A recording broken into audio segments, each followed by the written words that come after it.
If you own a 2007 to 2012 Toyota Yaris or XP90, then you know these cars are legendary for their reliability. Over this last year, I've documented every major repair for my own Yaris, from hatch failures to CV axles. We've done it on the floor, in dirt, in parking lots, in driveways. In this video, I compiled 10 essential fixes every Yaris owner should know. Click the timestamp below for your specific fix, and let's get to work.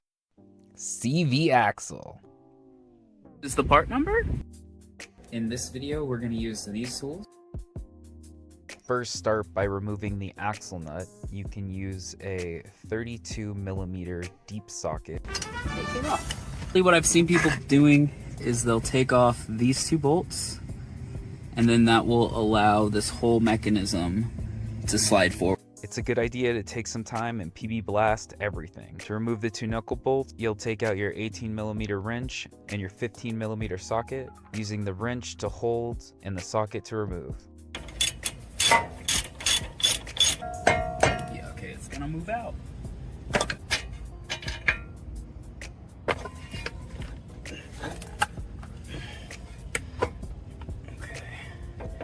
Now we're not supposed to let it hang, so I put a jack stand to catch it. What we want to do is pry out from here, I guess. I wanted to let you know that this isn't the right way to do it. You don't want to pry against the transmission. If we take a look at the axle, you can see where I incorrectly pried, which was right here. And that leads to some drama that we'll get into later on in this video. But the axle has these grooves here. So what you want to do is take your pry bar and hit against that. There's also a tool that sort of looks like a fork, and that's designed specifically to remove these. CV axle was stuck into the transmission. I couldn't get it out. Finally got a pry bar underneath it, and then I just hammered it out. If we drained the transmission fluid first, we may not have encountered this at all. Let me show you what the damage is. The key takeaway here is to drain your transmission fluid before you get started with this job. Also, if you do happen to damage your transmission to axle seal, there is a way to replace it. You'll want to get yourself a seal puller. This allows you the leverage to pull out the rubber seal without damaging the transmission. Once removing the old one, you'll have to install the new one. I applied some axle grease to get the seal started, and then use the old seal and a hammer to tap it in evenly. I think that's in. Looks fairly even.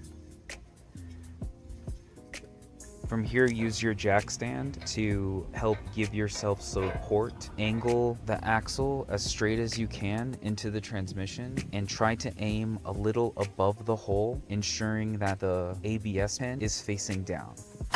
Oh, get it! If you have an ABS axle, it's gonna have this pin here.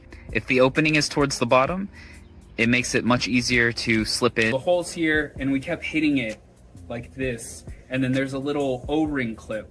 So that O-ring clip probably snags one of the gears and then pushes it before it goes in. But when I brought it in at an up angle, it was able to slip in like that. Don't forget to torque your axle nuts.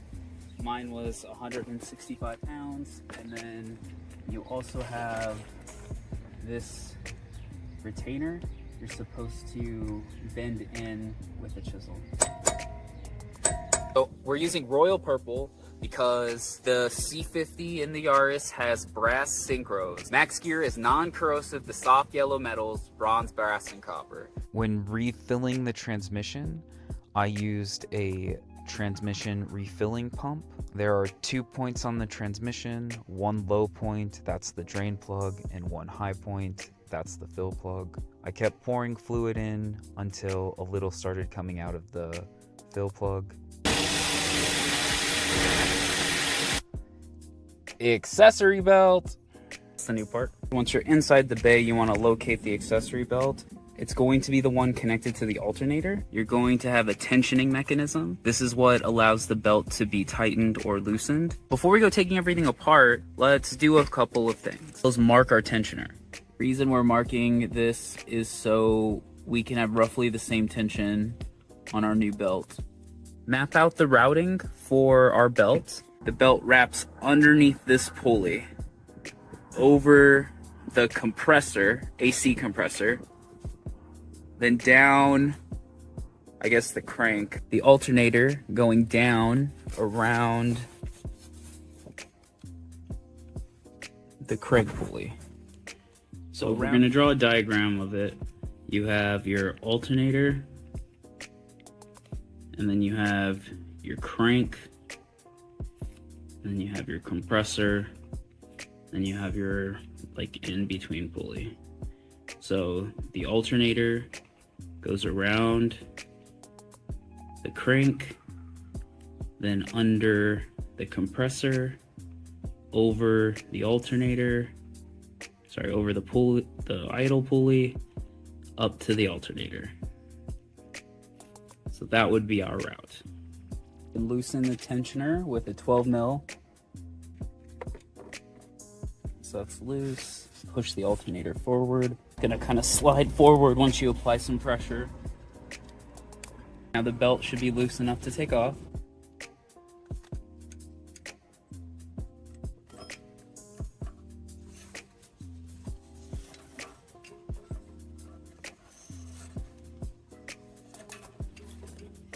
So following our routing diagram earlier, I'm gonna wanna push this down and hook it underneath the AC compressor. So we've got it hooked over the top of the alternator right now. From here you can see we're just kind of hanging a bit. So we're gonna wanna go around there. But then, so around the compressor, and then under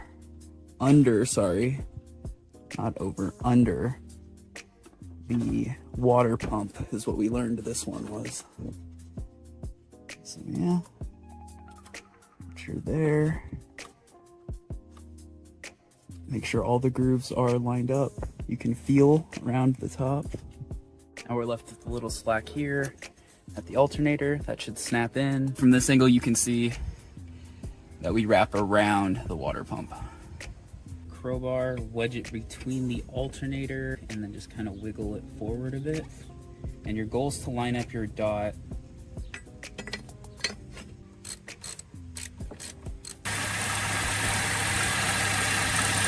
Alternator pulled from a junkyard. The used alternator is going to be around 40 bucks. New ones, like from AutoZone or whatever, anywhere from $200 to, like, I've seen 150, 160, so.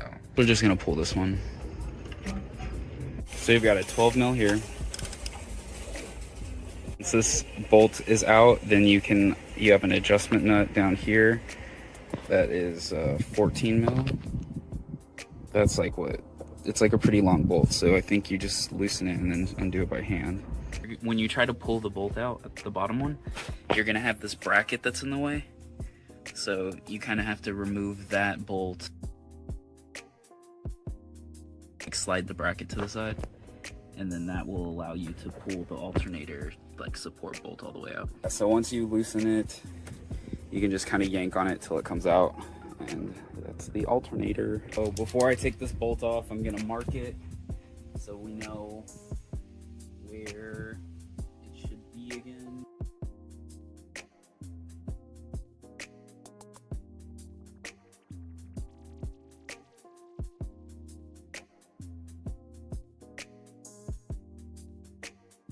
There's just a lip, so maybe a flathead and just pry it off. Yeah, this post here is a 10 mil, so this has the power line on it.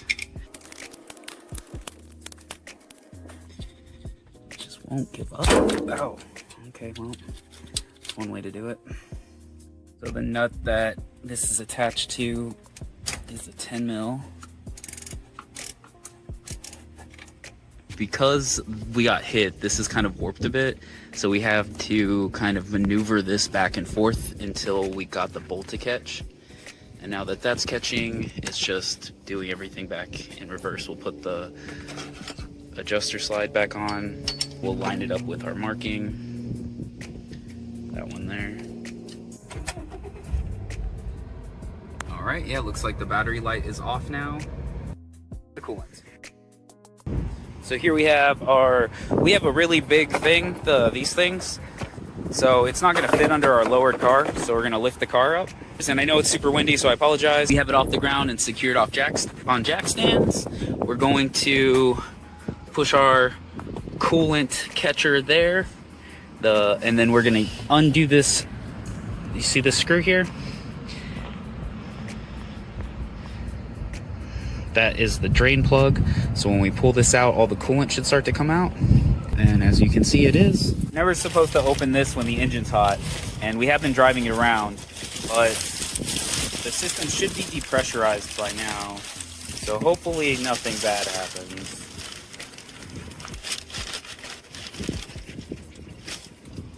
We didn't die.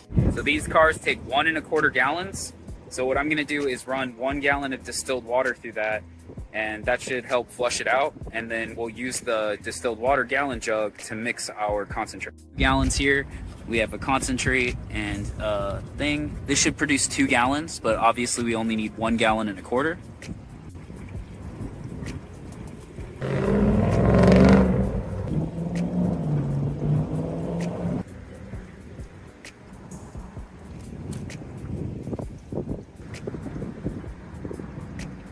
So the water is now clear instead of pink. So we've managed to more or less flush out all of the coolant. With the empty distilled water jug that we used to flush with, we're gonna fill half of our concentrate coolant with that. Half a jug of distilled water, fill it up with what we have left of concentrate. We have 2 gallons. So we stopped dripping. Valve now. Just get it nice and tight. Get it all nice and snug. Okay, it's tight now. And then we'll just fill this up with 1 gallon and some. Do a little streak of the Kool-Aid.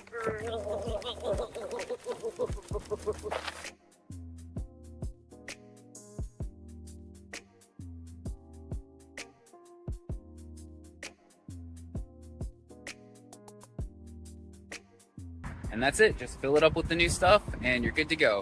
Don't forget to recycle your old coolant. Hatch latch. So what's going on is the latch here sometimes gets stuck open, so it's not always closing. It's pretty simple to replace. The hardest part is getting off this plastic piece. To do this, you're gonna need everyone's favorite socket, 10 mil, and one of these things. I think this one's gonna work the best. I'll show you why later, but you're also gonna want something that's flat, sort of like this, or a flathead screwdriver. Some kind of like small flat pick. So this piece here covers where the latch's like electronic pieces are. So if we can take a look at this one, you can see that we have 3 bolts here, and then this just goes into an electronic piece. So yeah, we kind of just, I think we just kind of pry this down. Like that. Yeah, you wanna apply an even pressure downwards, and then they will kind of pop out.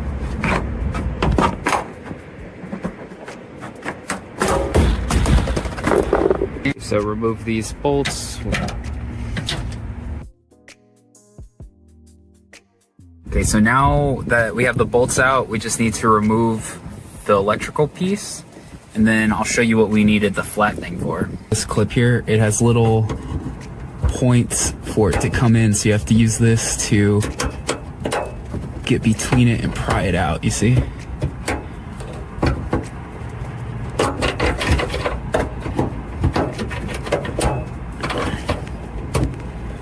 It's a bit of a struggle, but there you go. Out with the old, in with the new. Rusty spare tire carry. In this section, we're gonna do some rust repair. Let's get started by first removing the drain plug. And then you're gonna wanna take a drill with sort of a wire brush connected to it. Make sure you have your rag as clean as you go. Once the metal is bright and shiny, you can use your rust reformer of choice. Today, I'm gonna use the 3-step method, which is a clean and degreaser. Step 2 is a metal prep. Get that rubbed in all nice and shiny. Now it's all clean. Step 3 is the Pour 15 rust prevention. This stuff you can paint on with a brush. We're unfortunately using a roller here.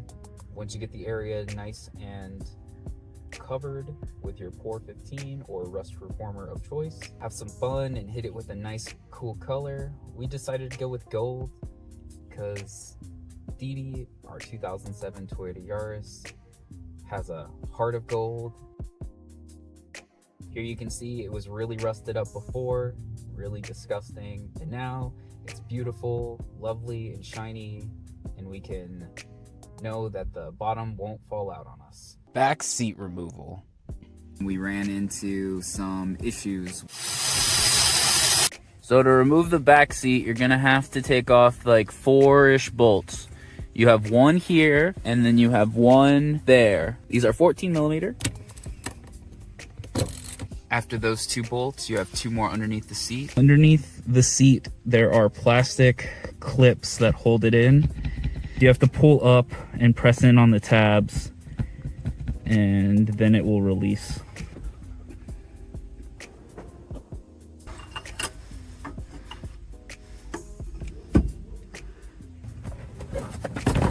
So you take off this little cover thing that shows where your spare tire is, and then these little pieces here. There's supposed to be a plastic tab here that twists and unlocks. Mine's broken, as you can see. This is a Star E10 and a large breaker bar. So now we should just be able to push this out.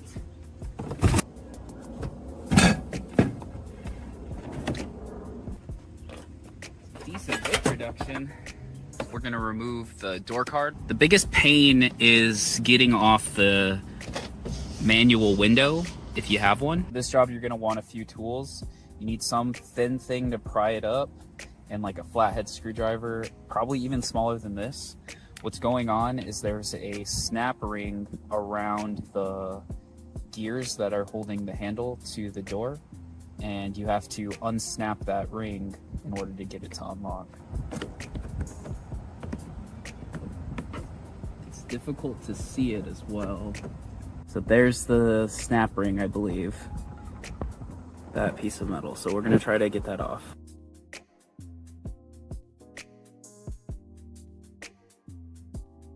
Aha, we got it. Here we go. Next we want to pry up this trim with our trim pliers.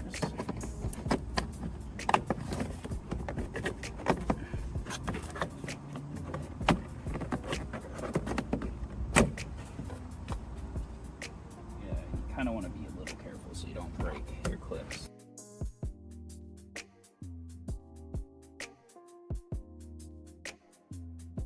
After that, you have a few screws. There's going to be one here. There's normally one here, as well as here. And that one's hidden behind a black piece, but we don't have those. Last one can be found right there. Now that we have all the screws out, we need to pop off the clips on the trim and then pull it straight up.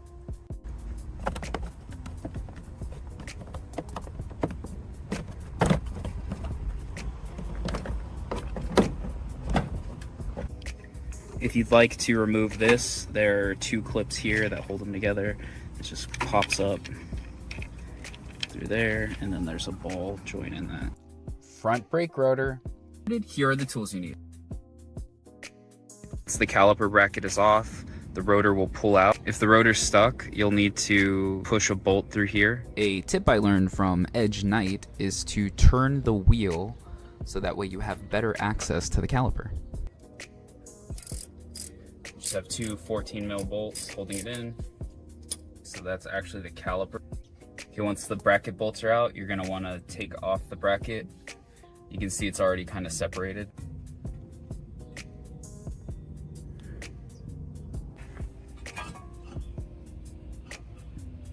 This rotor's ready to come off. Part numbers. This this is right and left. Want to clean them. You should use like parts cleaner.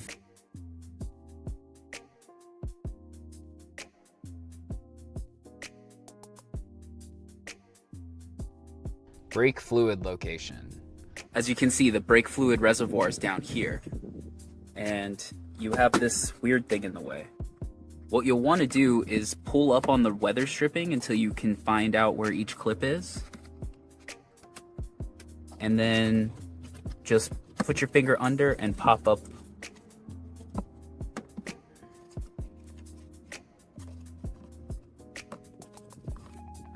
Now that should peel out, and you'll see two clips, left and right.